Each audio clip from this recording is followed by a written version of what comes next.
Okay, just to clear up that I had said something about socialism and capitalism. Um,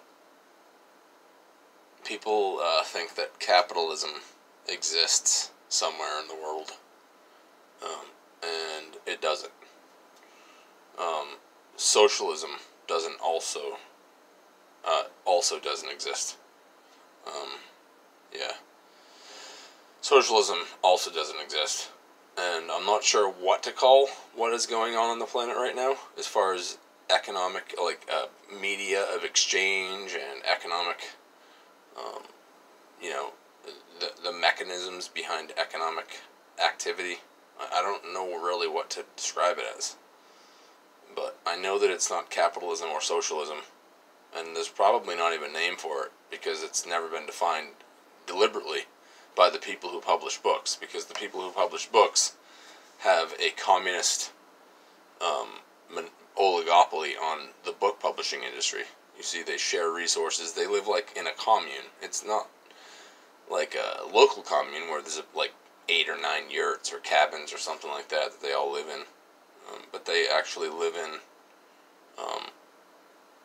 a commune of business, so that they're all sharing ideas and resources and intellectual property and trade secrets and methods of production and all these things that they use to, create information. And so these people that are publishing books about, Adam Smith and fucking some John Maynard Keynes or whatever, all those people, the invisible hand. Are you fucking serious? The invisible hand. The only reason why it's invisible is because you're an idiot. Okay, there's a hand guiding every fucking transaction on this planet that has to do with, major infrastructural plannings and things like that. So every state and, local grid, traffic grid, and local microcosmic consumption zone known as small towns in America with strip malls, with franchises, to let everyone have just enough food and, shelter and stuff to get to and from work and to watch their television every day. These consumption zones are set up as homogenized consumption zones for people in the United States, and everything is controlled. All the people that create everything in Home Depot, everything in Walmart, everything in the grocery stores, which I guess is Walmart now, but they all know everything you need every year, and they know what you're gonna. They know all of it. So they already know. They can already predict within a few widgets how many widgets to produce next year, because they've already seen how many widgets that are consumed every year. So they already know that.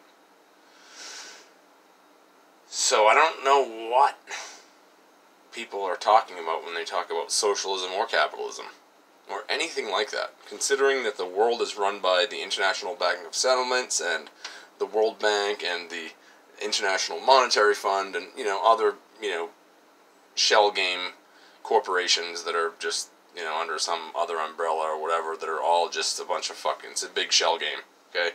And they all are running, different parts of different aspects of the financial industry or international exchange markets or whatever the fuck you want to call it. So all of these corporations, banks, International Monetary Fund, etc., etc. I didn't say etc. by the way. It sounded like I did, but I would never do that. It's etc.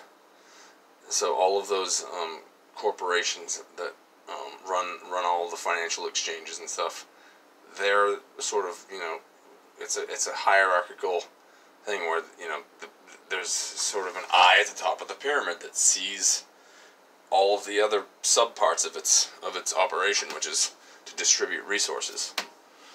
Basically, in a pure sense, I guess you could call that socialism.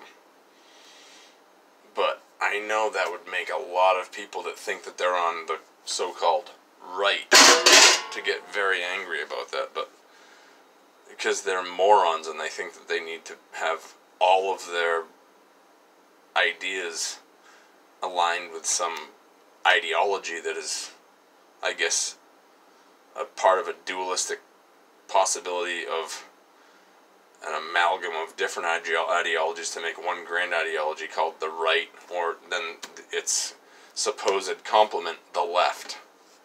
Which, both of which have been very elastic and malleable and over the years. So that the left has become something that's impossible, and the right has become something that's fucking ridiculous.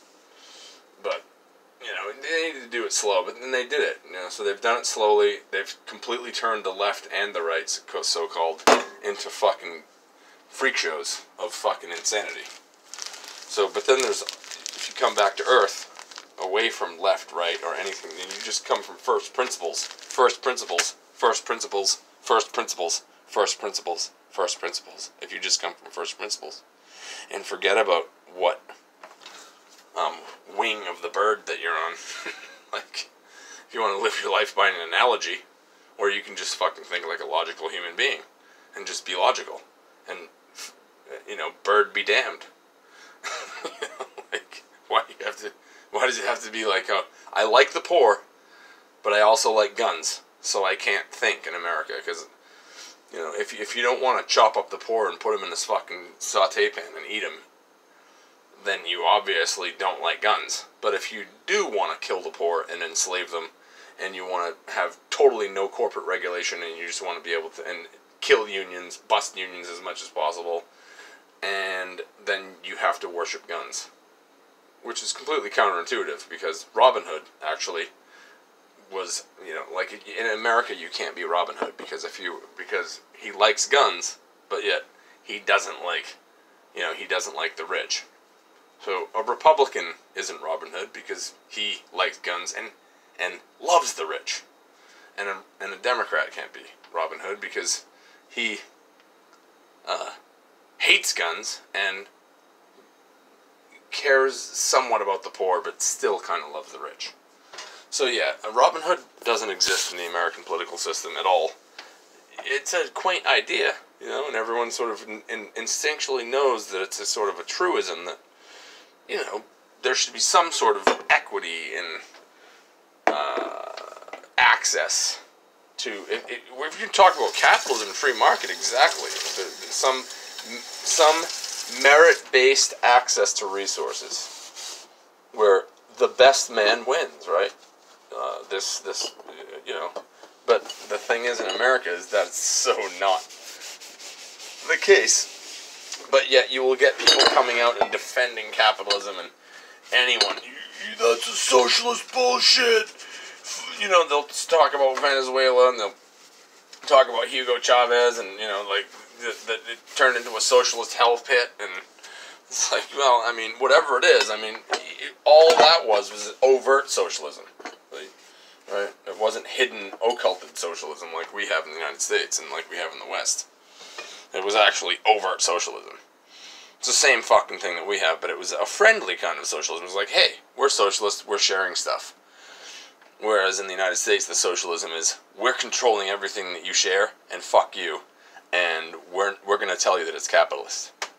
That's the difference. So, I think Venezuela, actually, and Hugo Chavez was a much friendlier guy.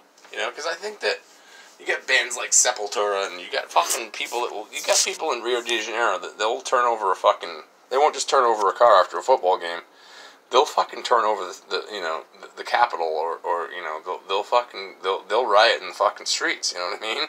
Down in Rio, they're not fucking around down there. They don't. Maybe at this point they're so fucking drugged up and crazed up from the festival that goes on there every year. Can't remember what it's called now, but it slips my mind. But they might not be as politically active, but you can't run this shit by fucking countries that have had major wars and major revolutions in the past couple hundred years, whose some of their great grandmothers were directly touched by all that. You can't fucking run that shit by these people. You can't get that by these people because they will definitely not have it. They'll be like, we're not having that. And but in America, you can get by. You can get away with fuck you. We're controlling everything. Fuck you if you care. No, actually, no. We're gonna confuse the shit out of you and tell you that there's something called the invisible hand in capitalism, and that we're doing that. But we're actually gonna count everything that we produce, and we're gonna plan the economy completely from behind the scenes, and divvy up resources to our friends, and fuck everybody else. And then we're gonna tell you, we're gonna piss on you and tell you it's raining, basically. Yeah, but at least in openly socialist countries, they at least, piss on them and tell them that they're pissing on them. You know what I mean? Just, I'm pissing on you right now. That, obviously that's the better choice, I would say. I don't know. Maybe not. Maybe I'm missing something, I guess. Maybe I'm missing something fundamental about our world that but the spectrums the spectrum of monetary or wealth distribution or economic mechanisms that Marx talked about, from the right being capitalist on all the way to the left being communism, and then there's totalitarian fascism somewhere in there, and like the Gary Allen none dare call it conspiracy scale of economic freedom or lack of regulation, or those to all the way down to completely controlled, that like either of those extremes, those blacks or whites, have ever fucking existed in our world. That's totally ridiculous. Every time you have a fucking village, there's always some fucking scumbags that want to go out and start, or one scumbag that wants to go out and start grifting everybody, and and then there's another scumbag that is the town crier, and then there's like this an organized group of business owners that will overtake the economic system, and then even on a microcosmic level. But I gotta go now because I have to feed my kids dinner. But alright, have a good one.